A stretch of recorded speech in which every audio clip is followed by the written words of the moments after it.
Okay, we'll try to get the last session of the meeting started. It's my pleasure to introduce a good friend and colleague, Pablo Artal, who's going to talk about two-photon infrared color vision.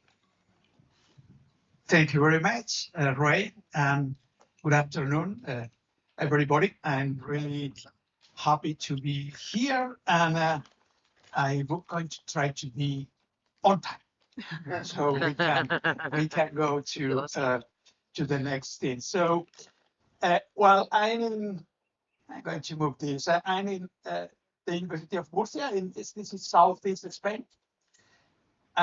We have been working in this topic for a long time, actually. Last year, we celebrated our 30th anniversary of the lab. So we have been working in visual optics and biomedical optics for a long time now. So it's just talking about time. I really also get this morning a few pictures of just to see this arrow of time, right? I was here in Mopane 2006 with my older children, Luis and Lucia, and well, they are now in the 30s, so they are pretty.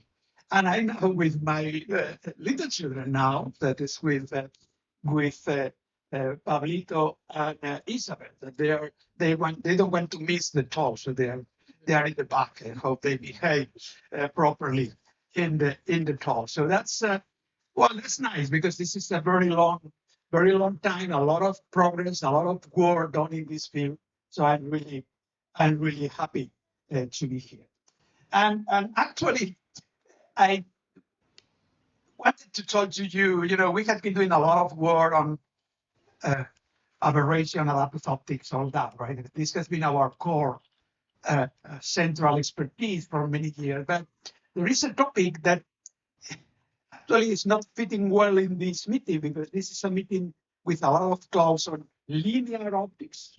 You have this ABCD matrix, and what I'm going to talk to you is actually non-linear optics, right? So it's really, but it's something I've been working for the last years, and I'm really very excited. It's really beautiful. I hope I can convince you that this is a beautiful experiment.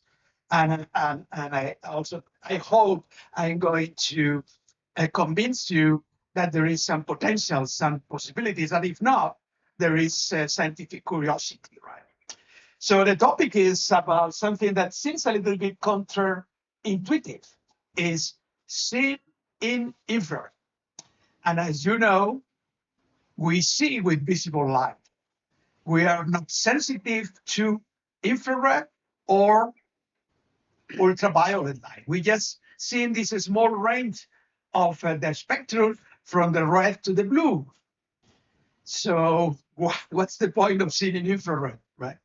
Well, I hope I can convince. It's also a way, and this is something I really like. It's a way that really seeing with that infrared light is invisible. When last couple of days we went to this dinner with all this fire are producing a lot of infrared light, right?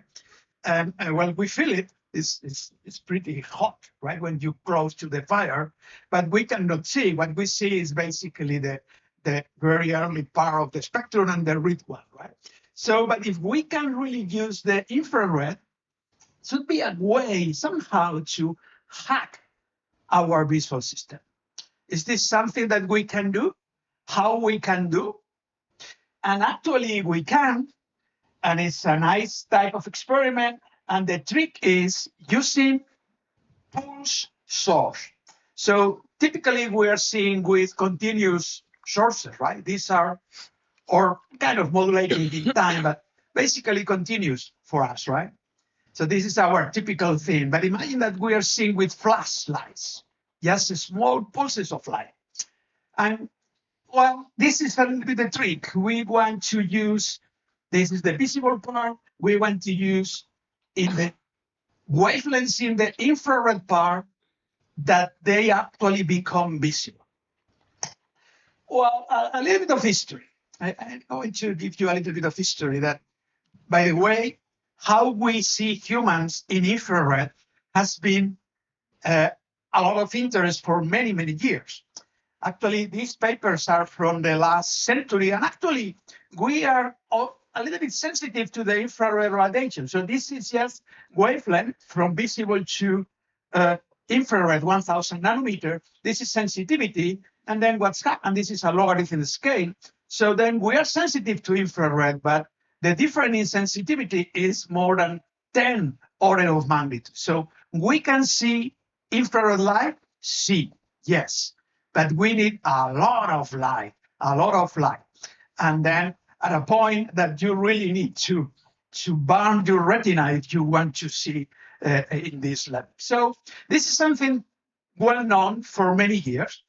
And then also what's happened is these are these early experiences that happens in the last century, in the 60s of the last century. Lasers arise, lasers start, and people are starting working with laser in the laboratories. And there is a type of laser that they are pulse laser. They are like flashes, just emitting flashes. And actually, there was flashes in the infrared. Everybody knows that infrared was not visible, but there is this paper. There is this is 65. This is the first one. The old people remember that in the old days with the Soviet Union, many papers were writing in Russian first and then translated to English in some journals. And this is a translation of a Soviet paper. It's just Soviet physics, the journal. And this is what they said.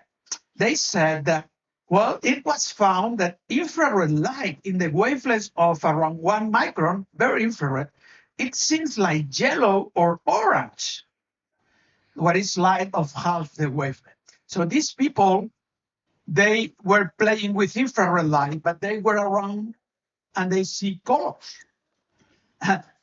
Well, probably they were nervous about this, right? But they reported this phenomenon.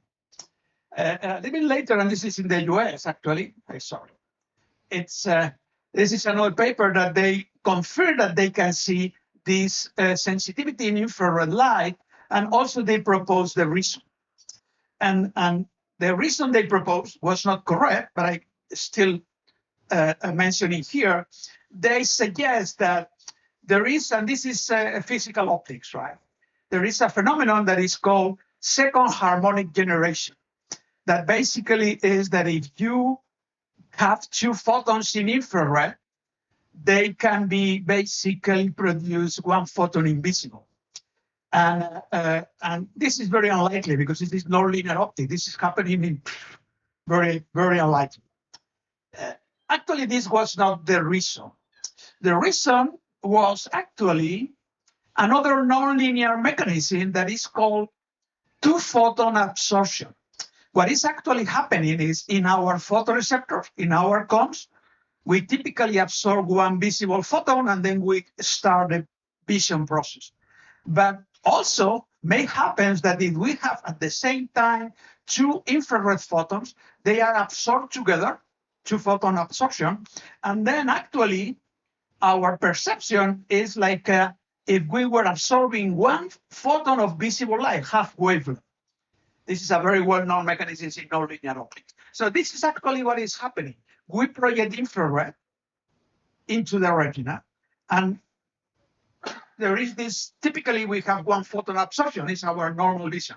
But from time to time, very rarely, very unusual phenomenon, we get 2 photons on infrared light and we get absorbed together, so we have the perception of visible light. This is the reason.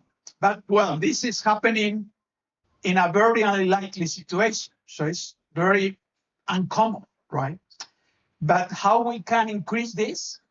Well, what we can increase is basically, this is the process, right? Infrared, 2-photon absorption is perception like a half wavelength. So if we have 1,000, we are actually seeing 500. But we need to have two things. Pulse laser, so we need to put all the light in a very short time, and a very small area. We need to focus in a very small area. So this is what we need together. But when we have this together, we put infrared and we see beautiful color green, for instance. Beautiful. So this is the idea. You know, this was already known from the 60s of the last year. What happens, I was actually on Monday in a conference, they invited me in a conference of physicists in the Netherlands, and they were all very nervous. Well, why people were not seeing this for a long time later? And what's happened is people in the laser physics, very quickly they realized this was very dangerous, so they start having goggles for protection. So then if you have your protection goggles, this phenomenon is very unlikely to happen later, right? Only the pioneer, the first people that they were around, right? So is this very dangerous? We have been doing this already for 10 years. I still can see you. So no, it's like all technologies, if you know how to really control it, right? So then the first experiment we did, this was published, by the way, already 10 years ago. It's that, okay, we played with this. I want to tell you a little bit more now. But the first thing, maybe some of you may know that there is something that is called two-photon microscopy. That is something that is used in biology in many fields. And the beauty of this two-photon microscopy is that they can increase resolution. So my first thinking about this type of vision was that visual acuity, when you are using two-photon infrared, is probably better. So we can improve visual acuity. So we want to try this, and we have this experiment. So basically, the experiment was very simple. It's really very simple experiment. We have a femtosecond laser. So this is a laser producing infrared pulses. We also have a visible laser. So this is a green laser. This is 1,000. This is 500.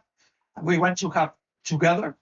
Then this goes to galvo mirrors. This is important. So the way we see with two-photon infrared is not normal way. It's not like having a continuous image. We see point by point. So we need to project a point, another point, another point, another point. But we can write letters, right? We can, or write whatever. We write letters, for instance. So this mirror, scanning mirror, is scanning this beam across the retina, and we can produce whatever. So when we did this is a view of the experiment years ago. Basically, at that point, the main issue was, is this safe? Is this doing this in a controlled way? This is something that we can afford, or we are going to be burning the eyes. And I always made a joke with the students. Doesn't matter, the students are going to try first, right? It's not true. I'm always trying, every experiment, I always try myself first. But so it's like, but actually it's difficult to know, but we need the numbers. And actually, Larry was talking about ANSI standard for reporting aberration. There is, of course, also a standard for safety limits, or how much light you are putting in your retina, right? And actually, it's difficult because this condition is not really, but in principle, we believe it's safe. And actually, something that we did, I didn't mention, is that we really enlarged we were using, after this femtosecond laser, we're producing basically very short pulses, a few femtoseconds, really super short. But we put in a fiber optics, very long, 50 meters, because when a pulse is going through a fiber, it's getting a lot, right? So finally, we were inducing the eye with 400 femtoseconds. That is very short, but not so short, because if you calculated power, and you calculated power, you divide it by time. if time is super short, power is like, if you do the number, it seems that the power you have in your eye is more like a central nuclear plant in somewhere. So it's pretty scary. The reality is that it's not. We are doing very well. And actually, we measure visual acuity. And then we measure visual acuity as a function of the focus. And we measure invisible. This is just minutes of hour. So this is for one subject. And you see visual acuity is around 1 minute of hour. And when we measure in infrared, it's very similar. No, we are not getting better. But you see something. It's that the best focus occurs at different positions. And this is not surprising because, you know, the eye has a lot of chromatic aberration.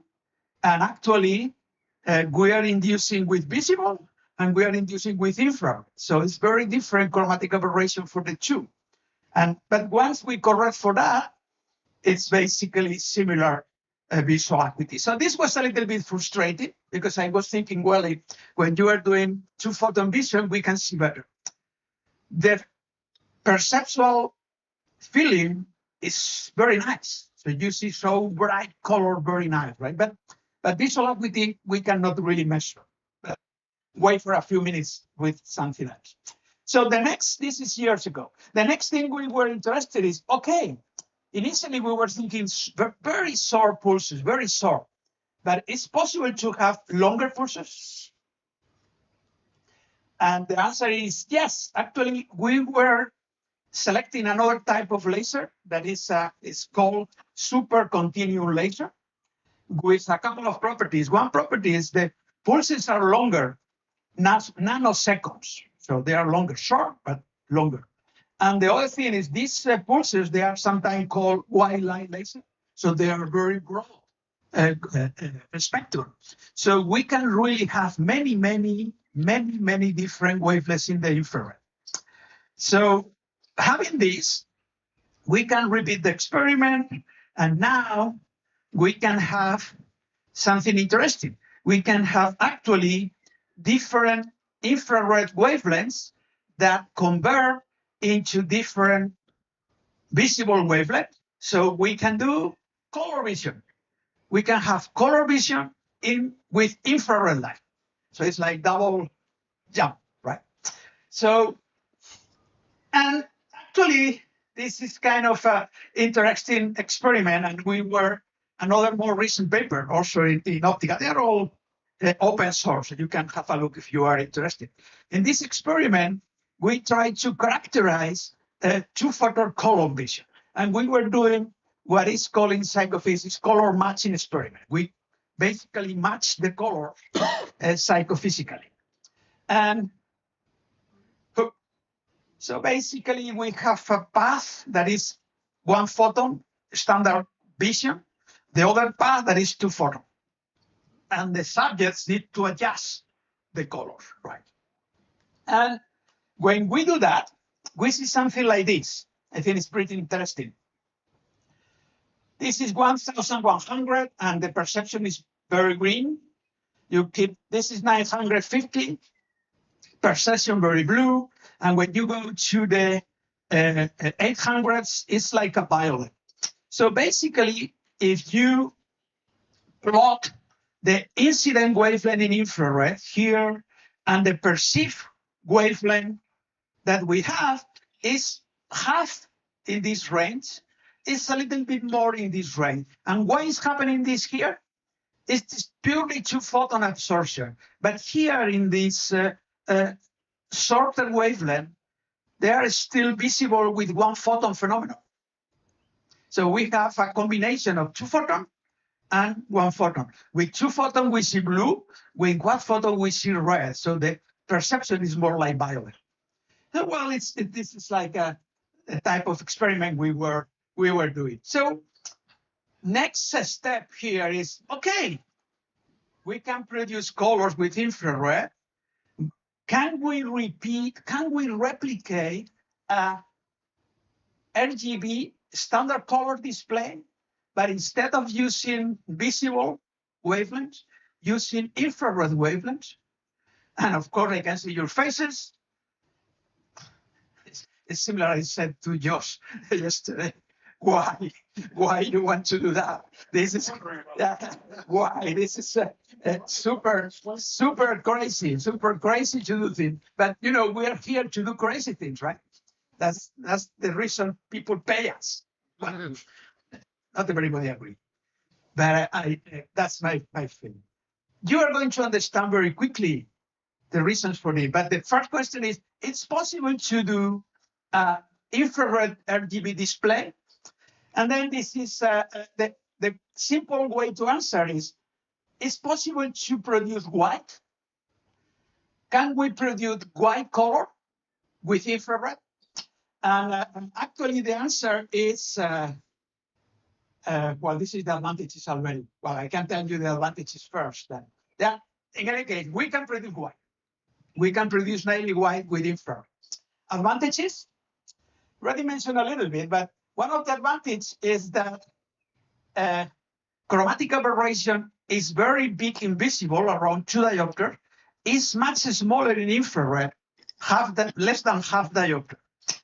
And you can tell me, well, chromatic aberration is not very important for vision, right?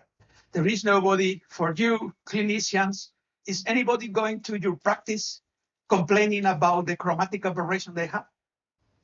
They have 2 diopters of chromatic aberration. Everybody, we all have 2 diopters. Difference between blue and red. And nobody is going to you and asking, doctor, I feel so bad with my chromatic aberration, please do something. Nobody comes. We cope very well with chromatic aberration. However, if we have less chromatic aberration, maybe we get some better contrast. So then this one advantage with this is that we have less chromatic aberration. There is another super important issue.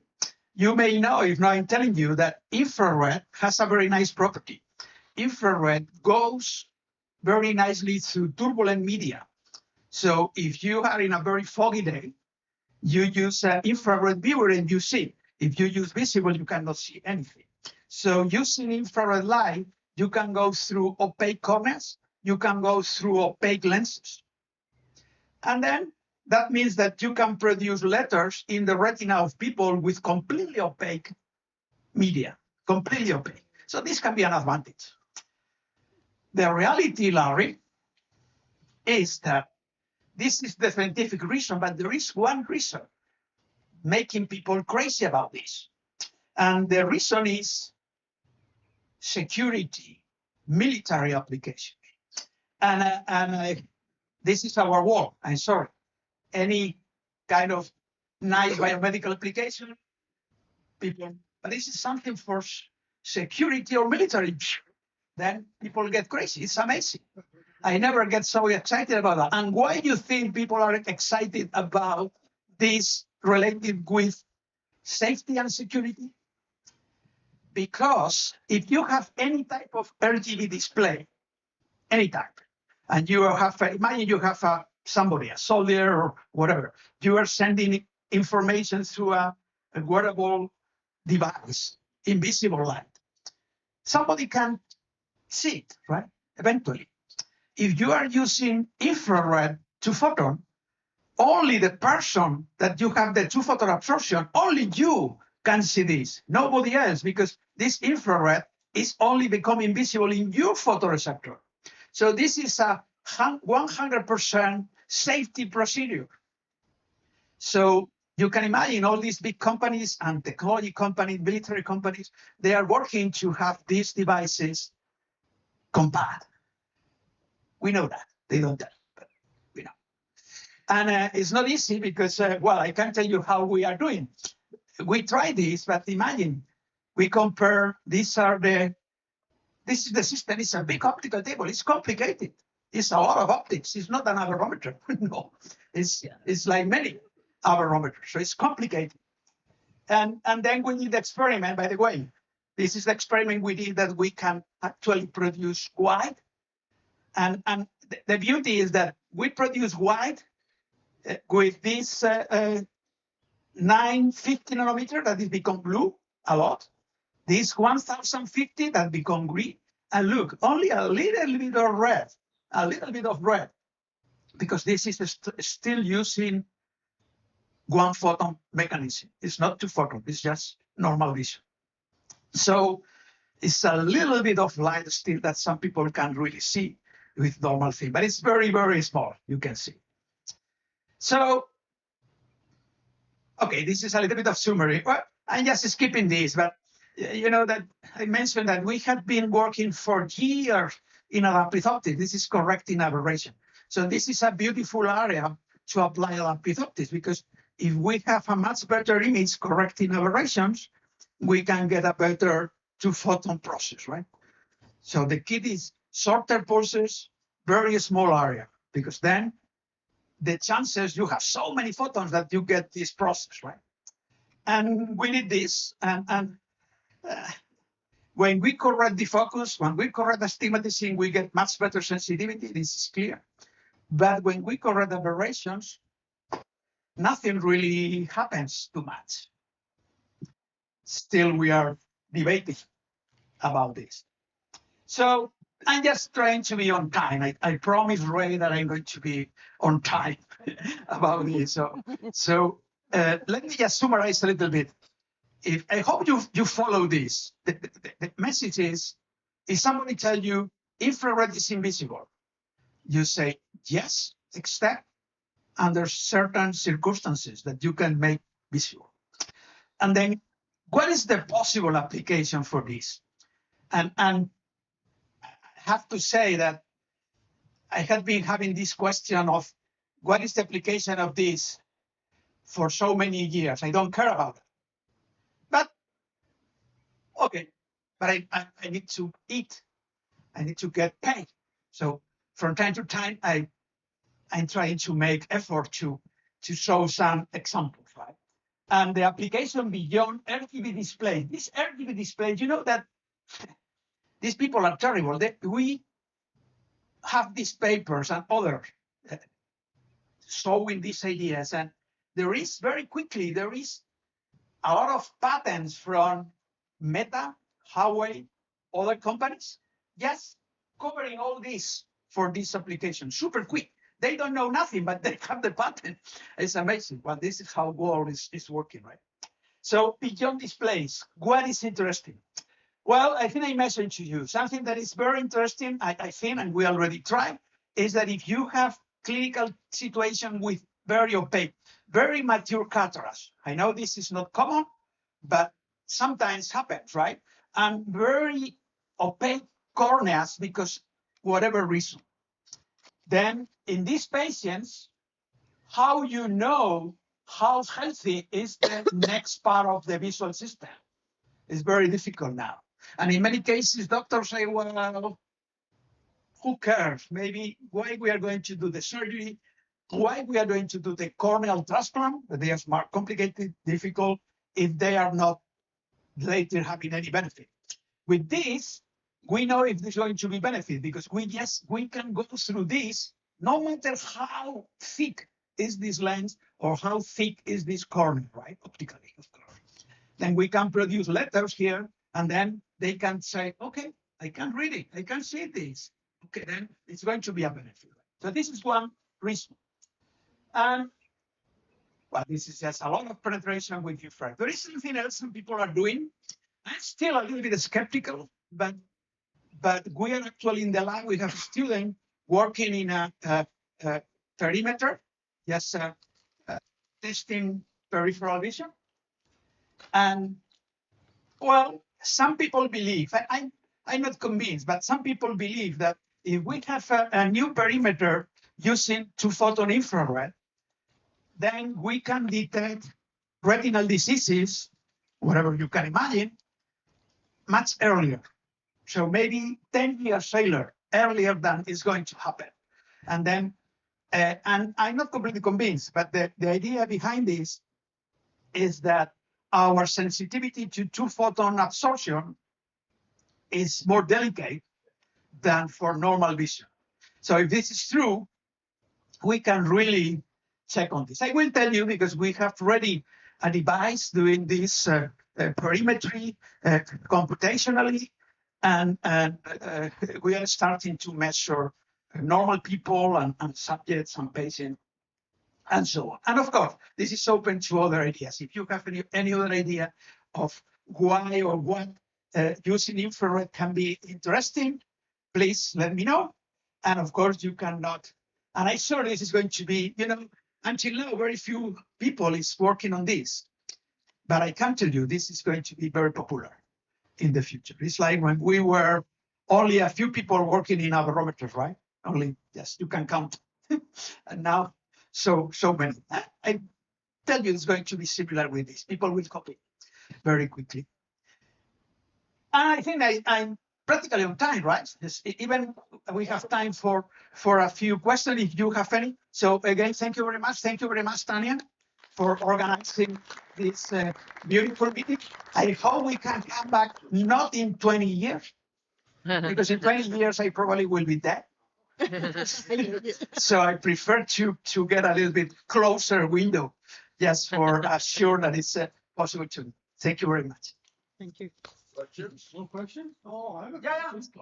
No. Questions? I know the. Comments? Oh, of course. I always have questions because I'm always confused. Pablo, observing just 2 photons at a time, that's not much energy. How bright are these stimuli? Do you pulse many times? Is that how you make the stimulus bright? Yeah, that's. I try to explain this a little bit, but basically, it's very bright. In terms of power, it's super bright. It's super power, because the trick is that these pulses are initially femtoseconds and now nanoseconds. So it's a very concentrated pulse, and also we focus. It's only one dot. It's a point spread function. We get a small point spread function, and then you get this feeling, right, with safety number. And then these are repetition lasers. So it's just let's say 1 nanosecond, but then it's 7 kiloseconds. It's repeating all the time. Right? It's half a repetition on that. So for the subject is continuous vision. You see normal, of course, normal color, beautiful bright color. Actually, I didn't mention here, I should say, and for optometries, one of the beauty with two-photon vision is that detection is quadratic. You have a square. So we are much robust for the focus. When you go out of focus, you still see very nicely. So I have a slide, I miss it. So it's, in a way, it's like a little bit, you are not so worried about being a little bit out of focus.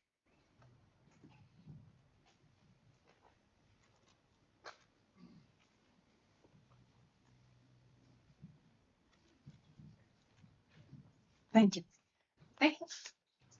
I wonder if different types of photoreceptors, let's say this for short, medium, and long wavelength, are they similarly specific to this wavelengths in infrared, or they are different reactions for that?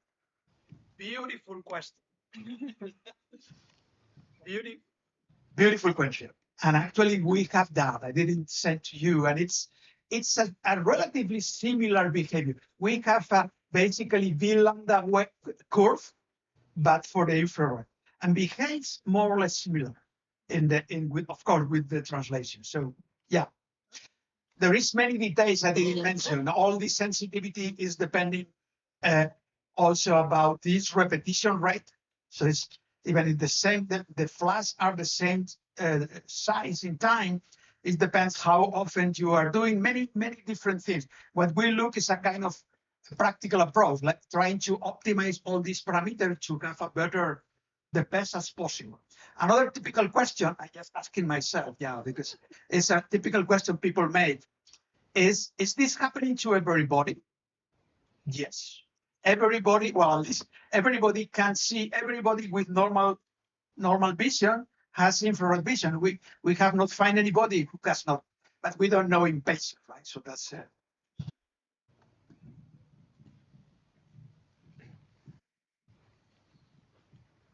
Thank you. I can see why you're excited. It seems really cool.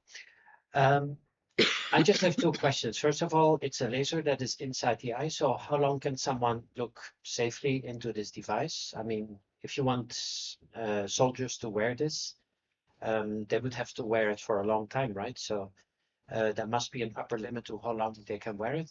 The second thing is, when I think of infrared vision, I think of trying to see the environment. You know, there's a lot of infrared light around us right now. Is there a way that this idea could be modified to do exactly that? Two very good questions. Both questions are very good. I start with the last one. Actually, you cannot use this, and this is what people get confused. You cannot get this for normal viewing. You cannot, because you should basically get, you need to scan. You need to, the way of producing the images is basically scanning, right? So if you get sources in the natural thing, it's not going to be enough. It's not, forget it. So second, you cannot do it. Safety. I think you can do this for a long time and you can optimize on that. So now we are doing a lot of experiments. Scientists are doing these things for hours. So you can see this continuously for hours. I think actually the answer limits are for continuous viewing. It's not for, so in principle, but of course, I always prefer to be a little bit cautious, right, at the beginning. Yeah.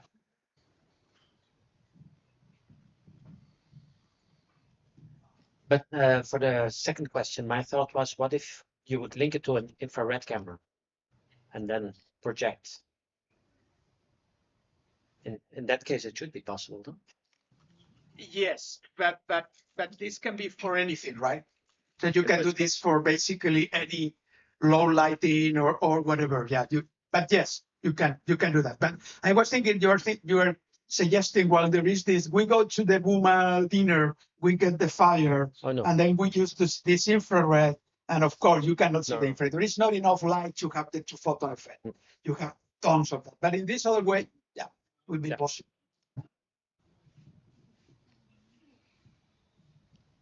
All right, seeing no more questions, we'll move on to the last talk. We're going to hang on for a second while we get this working.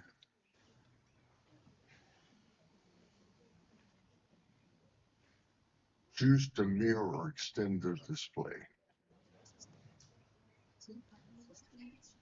Cameras in the back if you're moving.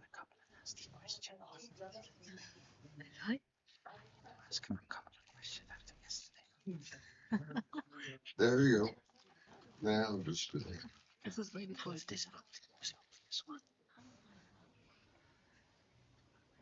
all right, where do you think we got it?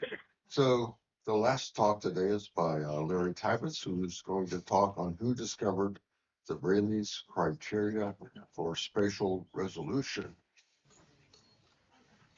And I'm sure there'll be many other topics covered.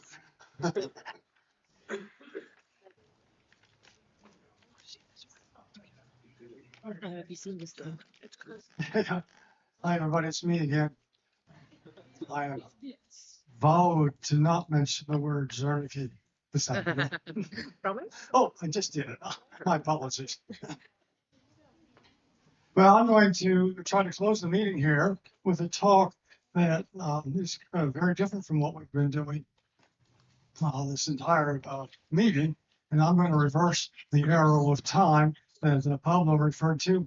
So instead of looking forward into the future, based on all the cutting edge research we've heard about in the meeting, I'm going to turn myself around and look backwards in time to talk a little bit about science history.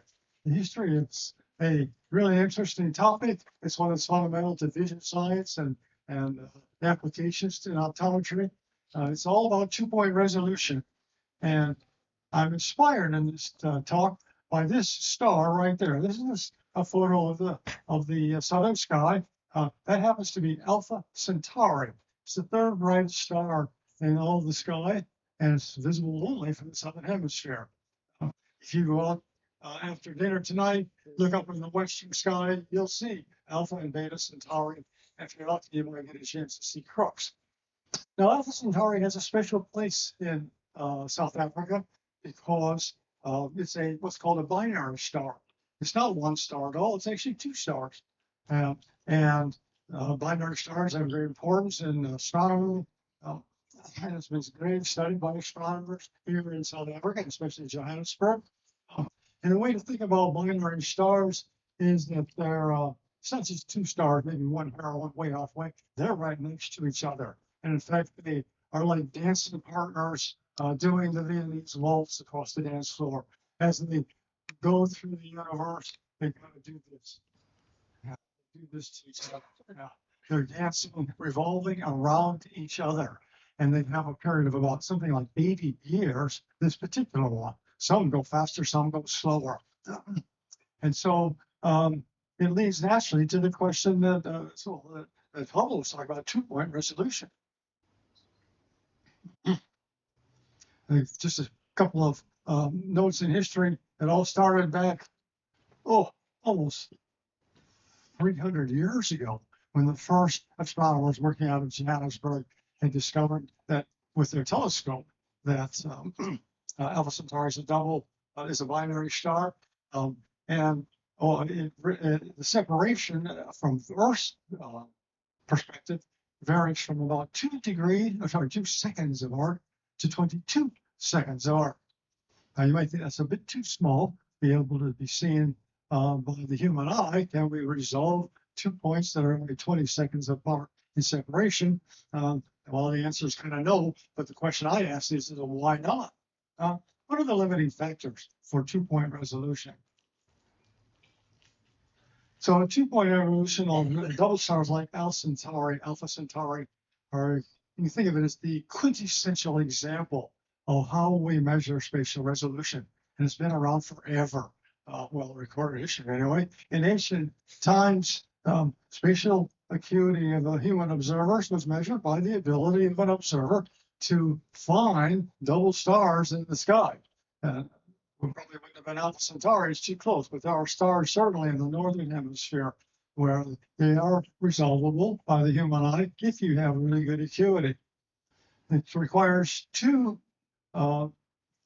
satisfy two criteria. The first is that there must be sufficient contrast in the retinal image in order to detect the stars. How many stars are too dim to be seen? There's not enough contrast.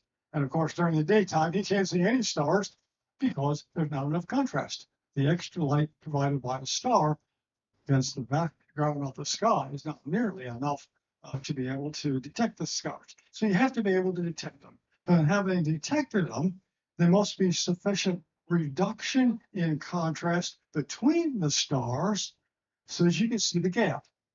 And this is a key point here, is that to be able to see double, you have to see bright, dark, bright. You have to be able to see the dark gap between the two bright stars. And that's where Rayleigh's going to come in. So detecting that dark gap between the pair of stars is the key requirement for perceiving doubleness. And the perception of doubleness for 2-point stimuli is really the defining attribute of what we mean by spatial resolution. So who was Lord Rayleigh, and why did I name the talk after him? Well, he's an interesting fellow. He was a Nobel Prize winner back in 1904, something like that, for having discovered the gas argon. In vision circles, he's more famous for telling us why the sky is blue. It's because of scattering. It's called Rayleigh scattering, and also telling us why eyes are blue. It's like for the same reason. It's a wavelength-dependent scattering. His real name was John Strutt, but he was one of these lucky guys in the British system that he inherited the title of a baron from his father. So he was the third baron of Rayleigh. Which again automatically gave him a seat in the House of Lords. So he had a powerful political position. He ended up being the president of the Royal Society at one point. But he was part of his work, because he was wealthy, he didn't have to apply for grants, like normal people. He just bought whatever he wanted. He built a laboratory, did all that fun stuff. And he ended up being a great scientist, a really smart guy. And because of his interest in discovering the elements and finding argon in the atmosphere, the tool of the time was to do spectroscopy. So he's interested in spectroscopes, and that's what his article published in 1879 was all about, and that's where he revealed his criterion. It's like the one and only place that he says what Rayleigh's criterion is. And Rayleigh's criterion is really famous. You know, he gets in Wikipedia. It must be famous.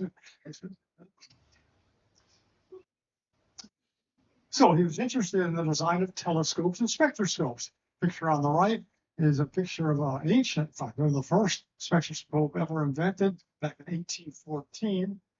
It's available for viewing in the Deutsche Science Museum in Munich. Had a chance to go there one time. And the picture on the top here, that's one of Fraunhofer's original drawing of the solar spectrum. And what's one of the things that Fraunhofer himself became famous for was having discovered the occasional black line in the spectrum, which really surprised him. Mind you, he wasn't a particularly well-educated young man. He, in fact, he left school at age 10 and became an apprentice to a glass manufacturer. And his job was to try different combinations of different kinds of glass and doping it with lead and that kind of thing. He just figure out its optical properties. And when he was doing that, he invented a spectroscope to help him do his work. And then he turned it into the sun and he found these dark lines. He said, well, that's kind of weird. I wonder what that meant. And although he didn't answer that question himself, he actually launched the whole field of astrophysics as a result of this kind of spectroscopy. That's how we know what kind of gas is up there in the Venusian atmosphere. It's because of the spectroscopic technique that he launched. Anyway, notice that there's one particular line that's really interesting. It's the D line for sodium. And those two lines, and this is a wavelength axis, they're separated by only 0.6 of a nanometer. 589 versus 589.6, really, really close together. And the question is, well, you know, how good an idea have to be able to see the separation of those two lines? And that's the kind of question that Rayleigh wanted to be able to answer. And how good a telescope do you need? And so he started doing his work.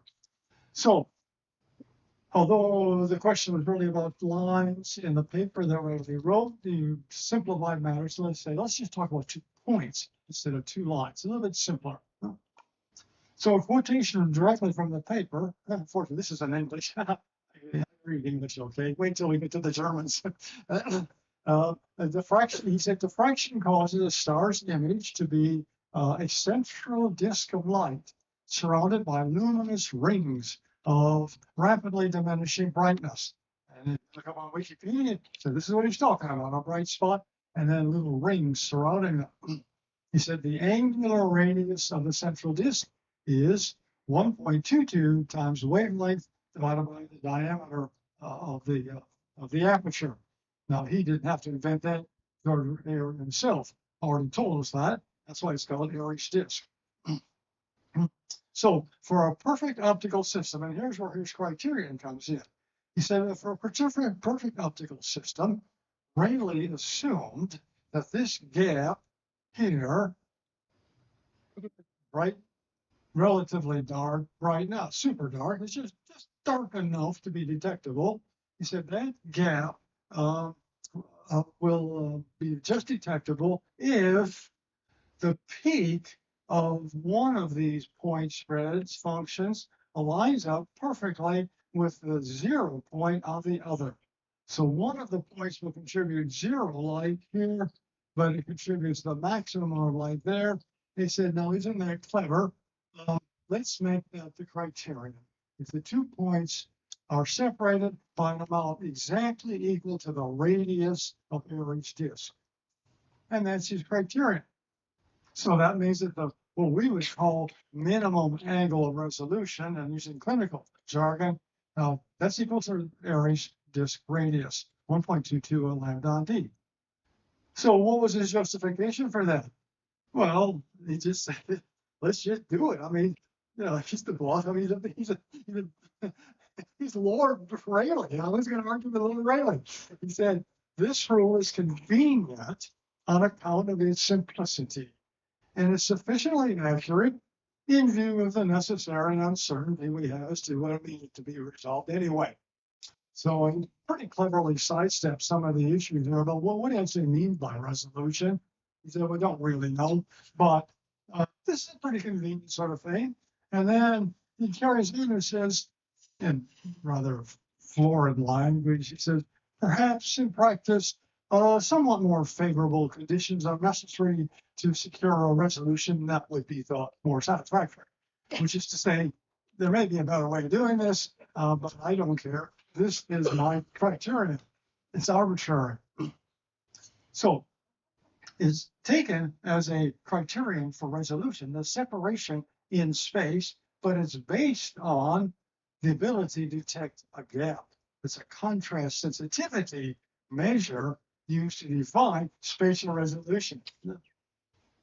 And if you do the math and calculate that gap, it's about a 27% decrease in intensity of the peak is necessary to, according to his criteria, if you can detect 27%, bingo, you have resolved those two spots because you detected the gap between them. Now, as we all know, the area disk radius depends upon pupil diameter, the aperture diameter. And so here's a little graph down here showing how this minimum angular resolution varies inversely with pupil diameter, because the bigger the pupil, the smaller its area disk, less diffraction. So how do we apply this to the eye and vision? Well, two problems arise when you try to do that. The first is the eye is not optically perfect, as Rayleigh had assumed. Then a way we can forgive that one a little bit, not be too worried about that problem. Man-made systems aren't perfect either, but it was still a popular metric. And the reason is you can just think of Rayleigh's limit as a kind of theoretical maximum achievable. It's kind of a benchmark for perfection, something we could try to go towards, even if we don't get there. The more serious issue is to do with retinal imaging being sampled by a retina with finite spatial resolution. This is a more serious concern, and that's where my talk is going to go to now. Does the retina have sufficient neural resolution to detecting the gap, given that the gap is big enough on an optical, based on an optical argument? So Rayleigh's criterion rests on an unspoken assumption that the image is spatially continuous, as it would be perhaps in a man-made optical system like a spectroscope. Therefore, all details of the optical image are available for inspection. It's a continuous image. But when applied to the eye, we have to take into account the fact that the retinal image is sampled by an array of photoreceptors. And each photoreceptor is going to integrate the light falling on its entrance aperture. So perception depends upon the discrete neural image. And there's a lovely demonstration that Austin Rorda made some 20 years ago. A lovely picture showing the array of photoreceptors in the eye and placing a perfect projected image onto it like that. If you have lots and lots of photoreceptors, no problem at all discriminating this line from that line, because you got lots of photoreceptors in between. But as the size of the letter gets smaller and you look at this discrete neural image, the response of individual receptors, you can't read that letter because there are not enough neurons to detect the bright bars from the dark bars. And furthermore, photoreceptor signals may be pooled by subsequent neurons as they are peripheral retina. So this brings me to a very famous man in this science, Ernst Heinrich Weber. Now, Weber is very famous in vision science because of his first law of vision, having to do with contrast sensitivity. He's the guy I would appeal to when I ask, why can't you see a star in the daytime? The answer, not enough contrast. Weber's law says so. But I'm going to talk about Weber's unforgotten second law of sensory physiology, that neural sampling limits spatial resolution. The sampling limit for spatial resolution imposed by sensory systems by neural mosaics was introduced by Weber way back in 1846 That's like 30 years before Rayleigh, right? And he argued in his German text, which is, of course, almost impossible to read. This is where I get a chance to thank my German-speaking colleagues in the back there, my son Cameron and his lovely wife Katharina, who are my expert German consultants, reading very difficult 19th century German text written in aloof German that's meant to confuse by design. But they managed to get us down to this point where he said, a pair of point stimuli will be perceived as separate, i.e. will be spatially resolved, if they stimulate different tactile receptors with at least one relatively unstimulated receptor in between. He was working in the sense of touch, not vision at all. He was working at touch, but he had the idea that Rayleigh had 40 years before, that you're going to need, in order to sense the gap between stimuli and perceive doubleness, you need to have a receptor to detect the gap between the two tactile stimuli. And in a way, even Weber wasn't first to think of this. If you look at, here's an example of a first century AD Roman mosaic found in Pompeii. And the guy who made this, or gal, whoever, the artisan who made this, intuitively understood that if you want to represent an E or a T or any letter like that with tiles, you have to have some dark tiles in between the bright tiles in order to represent the letter. And that's essentially what we're talking about. It's a beautiful model of receptive fields trying to detect, or individual photoreceptors even, trying to detect the stimulus. There's a stimulus, set of receptors detecting the bright bar, detecting the gap, detecting a bright bar. You have to have the dark bars in between. Yep. But when Weber was working, he basically had measuring dividers. He went around poking people and in the arm, and based on that kind of work, he came to the conclusion that the whole body really, but there's an example from the arm, is covered with a mosaic of what he called sensory sensation circles. Anybody can pronounce that word? Has my vote. I have no idea how to pronounce that word. That's why I need camera and Kathy just tell me what it means. It means sensation circles, like receptive fields, we would say in vision. And here's just an example, it's exaggerated, of a bunch of receptive fields. And he said that they are completely tile, the sensory of the skin of the body. And he went about trying to find he went around poking people with this divider. See, did you feel two pokes in one? You know, I said, let's see, one. Okay, boom them apart a little bit. Now what? Now still one. A little more time. Oh, there's two. Okay, quick. That's the minimum angle of resolution or minimum distance of resolution. He worked out a basic theory saying that in order to detect two, there must have been a sensory circle in between that did not get stimulated. And that's what led him to his law. 100 years later, a fellow by the name of Penfield, very famous neurosurgeon, mapped the entire body in a way performing humans. He was a neurosurgeon. He was busy, opening up skulls in order to deal with epileptic seizures and tumors and all kinds of horrible stuff. And he said, while we're in there anyway, it's like your garage mechanic. Since I've got the car up on the hoist, how about we check your shock absorbers? He said, while we're in there anyway, let's do some electrical stimulation. So we have alert, behaving human beings, and a needle comes down with an electrode, and he stimulated a part of the sensory cortex, the somatosensory cortex. And that's represented by this curve right here. That's a cross section of the human sensory cortex. Okay? And then he asked the person, where did you feel that sensation?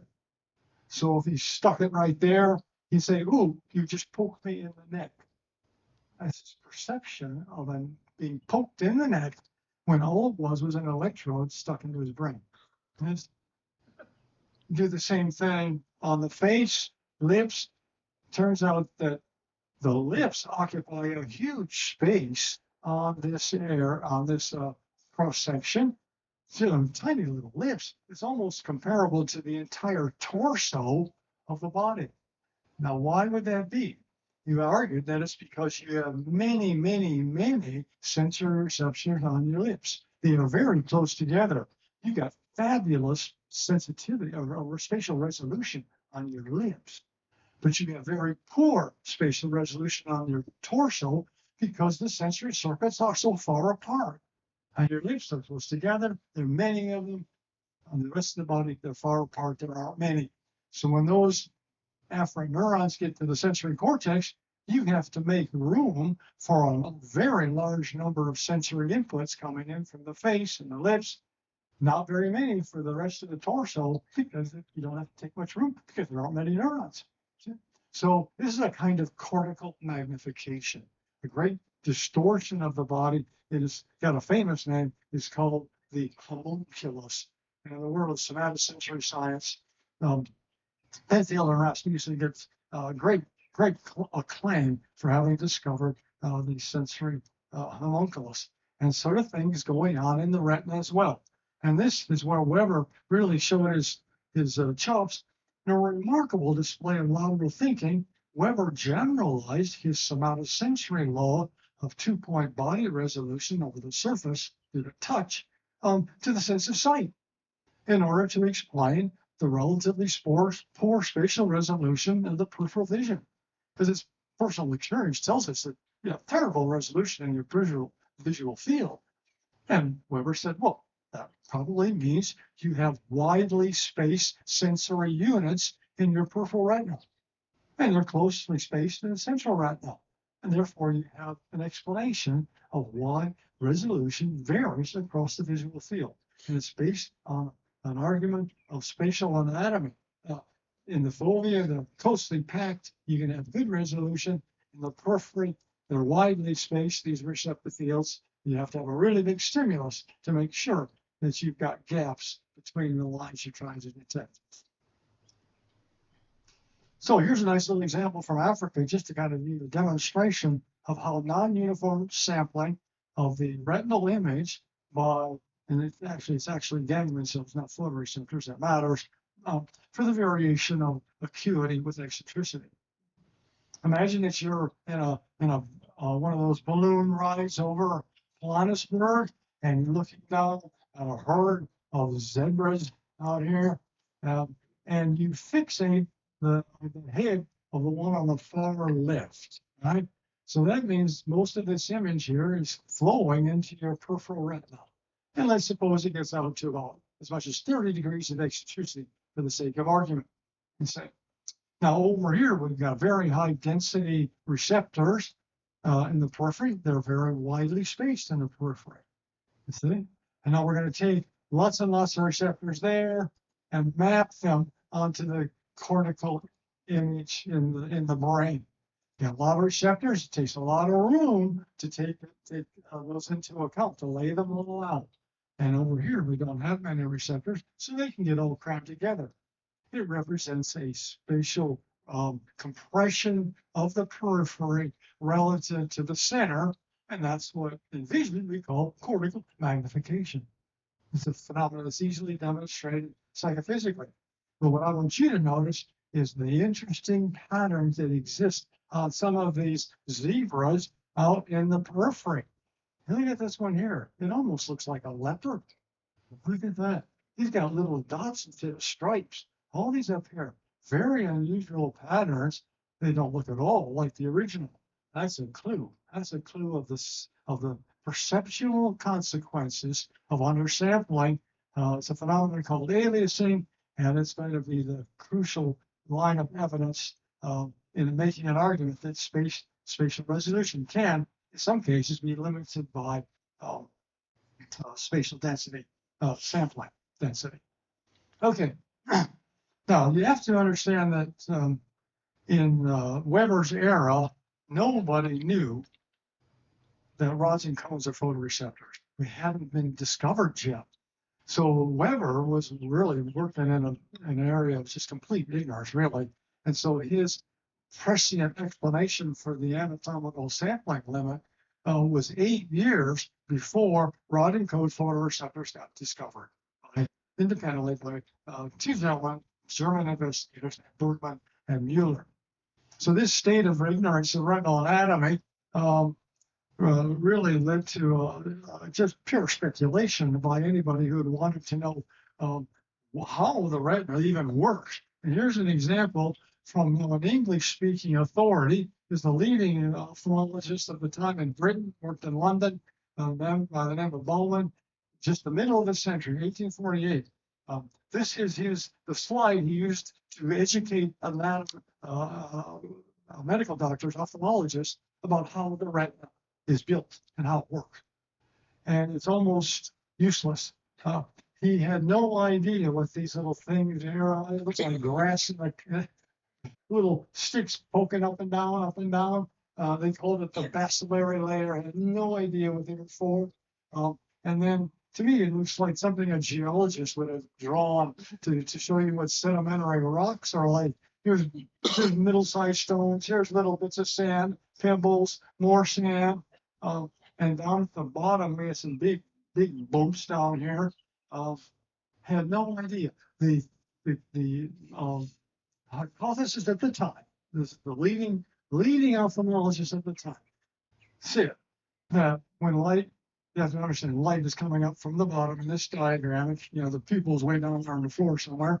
Light's coming up. And he said the image is going to be formed on this very first surface that it encounters, the vitreal interface. And that's where these globules are located. He knew what the globules were. He called them ganglia, which just means globules. And he said, well, what's happening is over in the brain somewhere, optic nerve fibers are generated, and those optic nerve fibers leave the brain and they travel down the optic nerve and they enter the eye, the optic disc, and they come in here and they terminate at these ganglia. You see? Now today we kind of chuckle about that because it's all backwards. It's the other way around. The optic nerve fibers start at the ganglia and they go to the brain, not the way he said. So he said that these ganglia somehow, had no idea really how, but somehow they sense the image. And they kind of vibrate or something. He didn't know about electricity even. And so he said somehow those vibrations go up the optic nerve, and that's how we see. Had no idea that these bacillary layer were the rods and cones. How was that discovered? Well, good old Carl Bergman was the guy who figured it out, and he was the first retinal anatomist who actually dissected and examined under a microscope the human fovea.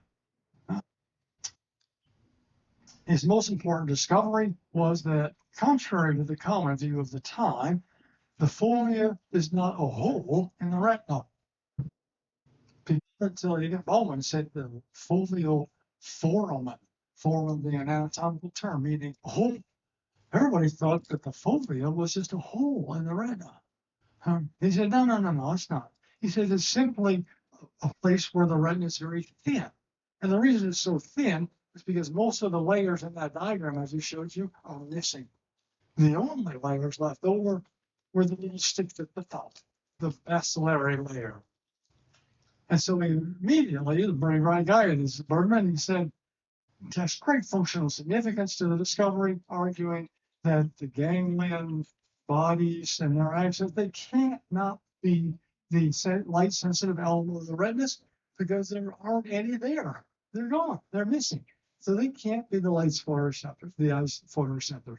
Instead, he said, the foveal center contains only these little bacillary sticks going up and down, the rods and the bulbs, they call them. They must be the photoreceptor. A brilliant argument showing that the rods and cones must be the eye's photoreceptors. Now, I have to make a plug here and say that Bergman's arguments created such a stir in the brains of my colleagues that he made Cameron made an order for a commemorative Bergman coffee cup. And it was limited edition. I think there were maybe 6, but they contained the key statement took a long time for us to diagnose the statement from the German and make sure it said exactly what the man said. But here's what he said. The fovea centralis, located in the middle of the most acute part of the retina, is, of course, not a blind spot. Rather, it is an unusually constructed part. It can be assumed to be particularly advantageous. In fact, it is only those retinal elements present here that can be assumed to be percipient, meaning sensitive to light. So the assumption would therefore admittedly be very much in favor of the cones, as little speaks in favor of the granular layers given their structure. Now, if anybody has an interest in getting one of these commemorative cups, you be sure to let Cameron know, because I think I'm working on a second edition, a second printing of the cups. So I made another half a dozen. But you have to be, really enthusiastic about this topic. Okay, so here's where we get a chance to connect Rayleigh, Bergman, and Weber. Rayleigh's optical limit to the minimum angle of resolution and Weber's neural limits to the minimum angle of resolution are due to entirely different mechanisms. Rayleigh says that optical contrast at the gap between the point images must exceed a threshold criterion of 27%. The 2 points have to be far enough apart to make that bit of a gap. Weber, on the other hand, said 2 points must be sensed by different receptors, with a third receptor at the midpoint to sense the gap. So both concepts require detection of the relatively dark gap between the two stimuli. Perceptual resolution is going to be determined by the larger of the two MAR values. So here's the optical image, it's continuous. Here's the neural image by these various receptors, and it's discrete. So to give you a sense of how these two criteria can interact, I put together a little computer program to simulate the formation of what I call a neural image to this optical stimulus on the retina. So that's the optical stimulus. Here's a bunch of neural receptor fields, and each one of these fields is going to integrate the amount of light in the corresponding position of the optical light, of the optical image. So and then I'll make a cross section through the middle to give you some quantitative data. So I'll show you three cases. One, where minimum angle resolution is contrast limited, according to Rayleigh, his criteria. Case 3 will be the opposite. The MIR is sampling limited, according to Weber's criteria. And the middle case, the number 2, is when both metrics agree exactly, perfectly match. The receptive field spacing and the optics match exactly. So here's what it looks like. You just have a look at the bottom row probably. There's the stimuli that produce a 27% gap.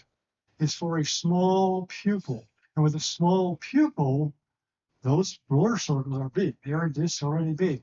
So you have to pull them apart a long ways. In fact, you have to pull them apart to 2 arc minutes in order for Rayleigh's criterion to be satisfied.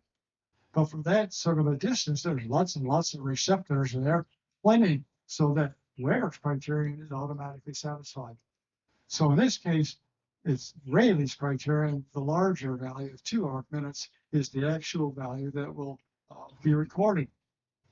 Because in this series of experiments, Weber's MAR is always 1 arc minute. That's the size of the cone photoreceptors and their spacing. In other cases, if you get the points a bit too close together, no, you can't see the gap there. In fact, there isn't a gap. There's no gap at all. So that's case 1, where it's contrast limited. Case 2 is a middle-sized pupil, 3 millimeter pupil this time. And now Rayleigh's criterion and Weber's criterion exactly the same. That the 2 points are separated 27%, 1 arc minute, and that matches the 1 arc minute separation. And you can see there's a gap in the neural image as well. If you make it any closer together, neither the optics nor the neural resolution can be achieved. And then a final example we have where we have a big pupil, now 6 millimeter diameter pupil, very much smaller point spread functions, easily resolved spatially and optically until you get all the way down here. And now we've got plenty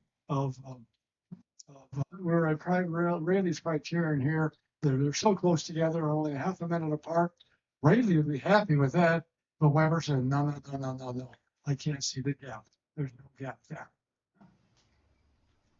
So computational understanding of two-point resolution naturally leads to pattern resolution. And I want to just talk. We run out of time here because it was Carl Bergman who once again comes to the fore, and he extended Weber's law of neural sampling to pattern vision, because he argued, as much as I've been doing so far, that you need to be able to sense in a pattern. You have to be able to sense bright bars and dark bars both.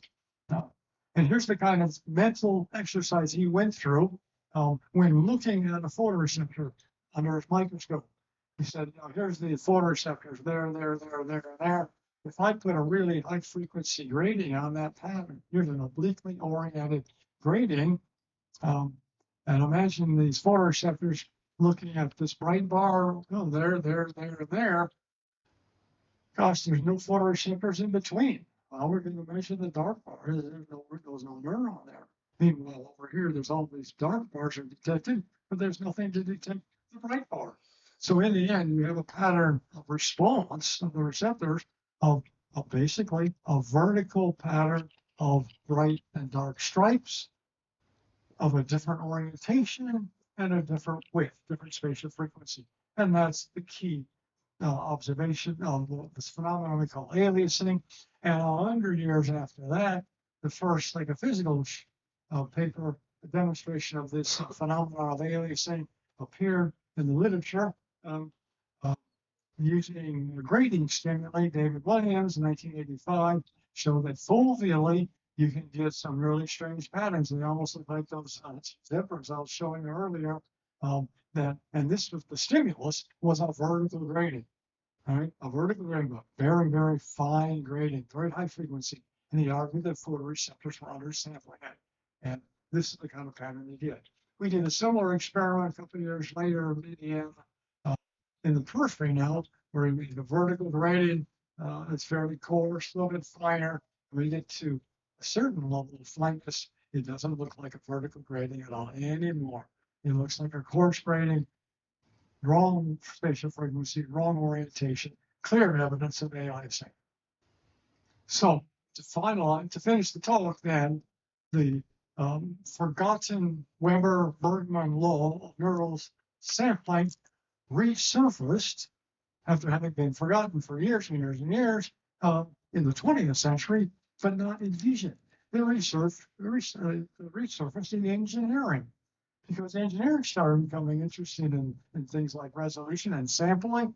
In particular, a gentleman by the name of Harry Nyquist, who was a communications engineer, and later on, Mr. Claude Shannon, sort of the really bright guy who invented information theory. They formalized what is now known as the Nyquist-Shannon sampling theory that was discovered by Bergman Weber. And so it just goes to show you, things go in cycles. Now, I'll skip the conclusions. I just want to give you a little demo of African zebras demonstrating the essential difference between filtering, which is optical, and sampling limits to visual resolution. There's our lovely zebra. On the left, you see what happens if you have optical or neural filtering that reduces contrast to the point that there's not enough contrast to see some of those stripes. You cannot resolve them because you can't even see them. You can't detect them. Yeah? Whereas on the right, we see a case of undersampling. There's plenty of contrast, no problem at all. But there are not enough photoreceptors to actually represent the stripe. So it looks like a leopard, not a zebra. And if you're really out there looking from your balloon down onto a whole array of zebras and catch your vision at one side and leave your peripheral vision to examine the heart, you might even see an amazing pattern that looks like that. I don't know. That's an artist's impression.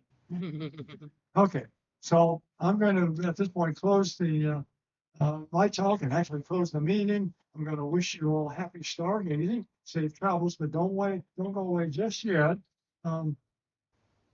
because we have some thank yous to give. So,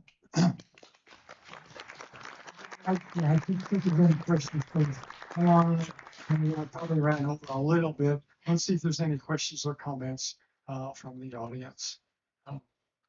If not, this is wonderful. My voice is worn out.